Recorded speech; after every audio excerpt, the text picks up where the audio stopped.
Numbers chapter 8. The Lord said to Moses, "Speak to Aaron and say to him, when you set up the 7 lamps, they are to light the area in front of the lampstand." Aaron did so. He set up the lamps so that they faced forward on the lampstand, just as the Lord commanded Moses. This is how the lampstand was made. It was made of hammered gold from its base to its blossoms. The lampstand was made exactly like the pattern the Lord had shown Moses. The Lord said to Moses, "Take the Levites from among the other Israelites and make them ceremonially clean.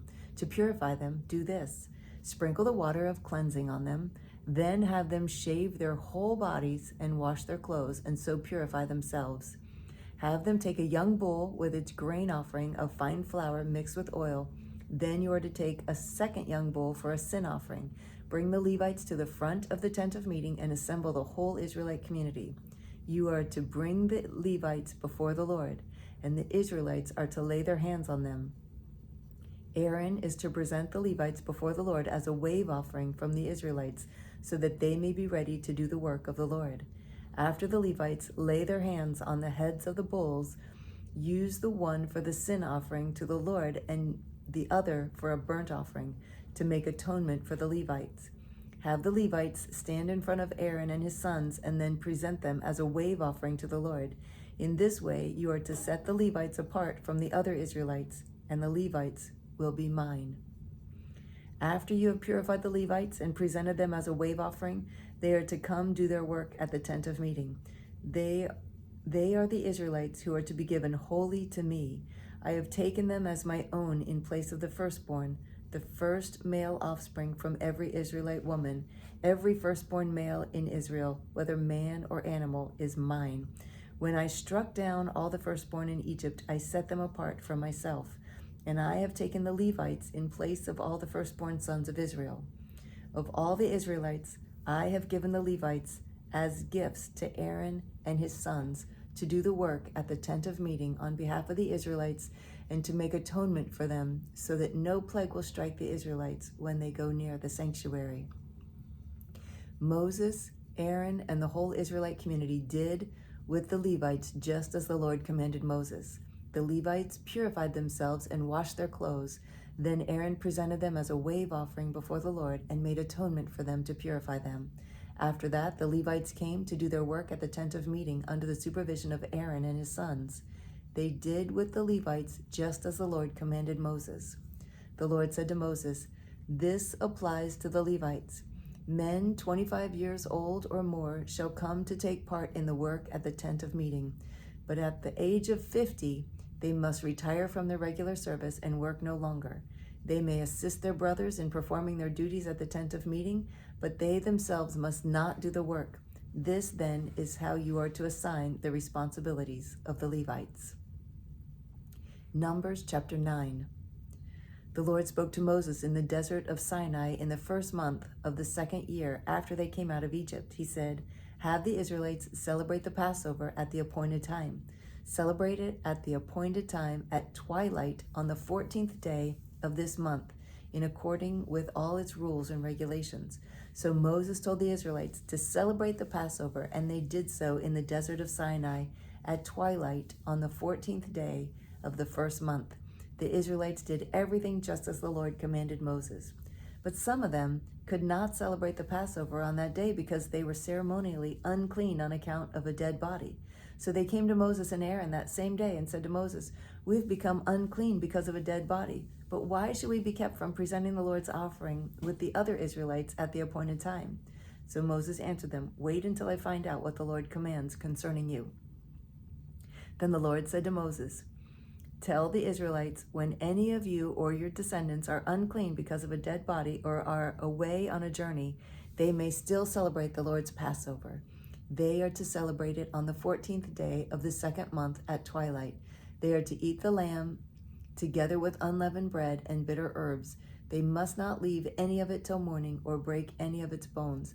When they celebrate the Passover, they must follow all the regulations. But if a man who is ceremonially clean and not on a journey fails to celebrate the Passover, that person must be cut off from the people because he did not present the Lord's offering at the appointed time.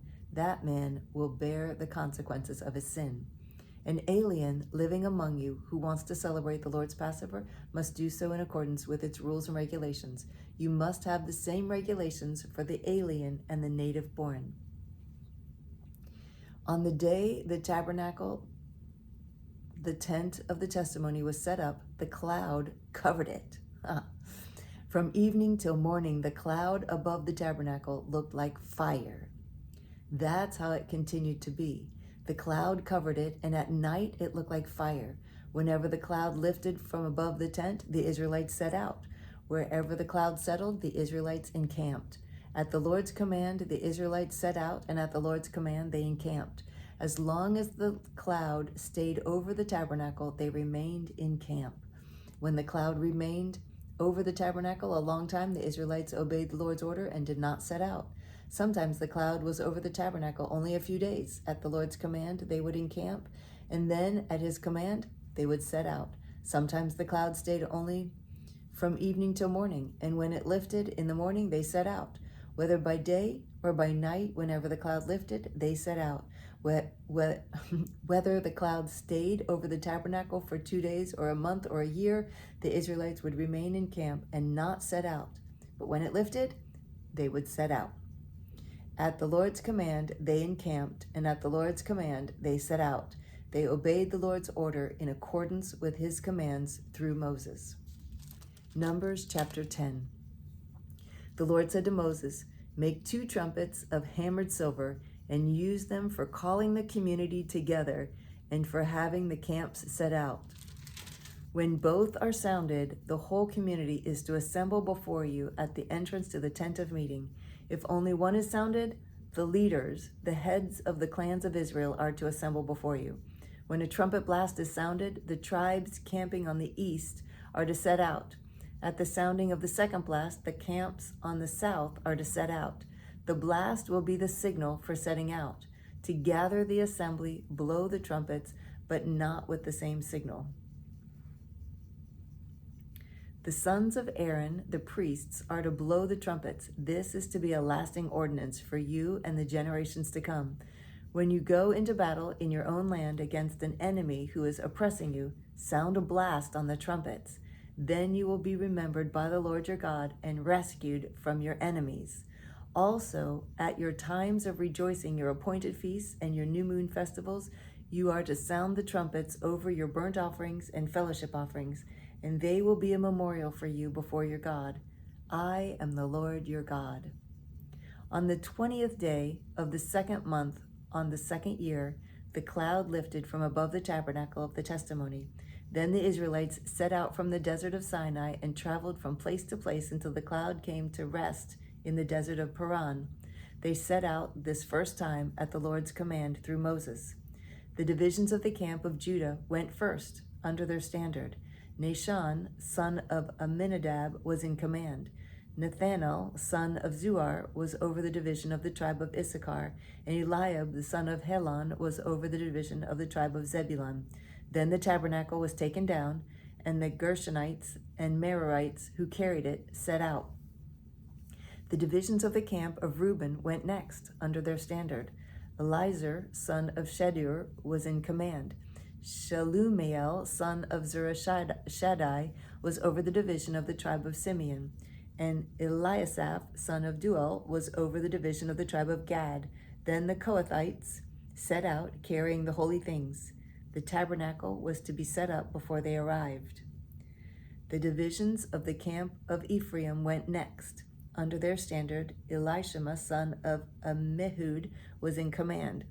Gamaliel, son of Pedahzur, was over the division of the tribe of Manasseh, and Abidan, son of Gideoni, was over the division of the tribe of Benjamin.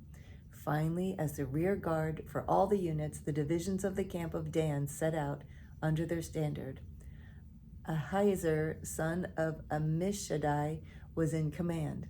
Pagiel, son of Ochran, was over the division of the tribe of Asher, and Ahira, son of Enan, was over the division of the tribe of Naphtali.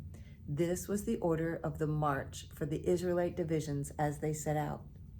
Now Moses said to Hobab, son of Reuel, the Midianite, Moses' father-in-law, "We are setting out for the place about which the Lord said, 'I will give it to you.' Come with us, and we will treat you well, for the Lord has promised good things to Israel." He answered, "No, I will not go. I am going back to my own land and my own people." But Moses said, "Please do not leave us. You know where we should camp in the desert, and you can be our eyes. If you come with us, we will share with you whatever good things the Lord gives us." So they set out from the mountain of the Lord and traveled for 3 days. The ark of the covenant of the Lord went before them during those 3 days to find them a place to rest. The cloud of the Lord was over them by day when they set out from the camp. Whenever the ark set out, Moses said, "Rise up, O Lord, may your enemies be scattered, may your foes flee before you." Whenever it came to rest, he said, "Return, O Lord, to the countless thousands of Israel." That's great.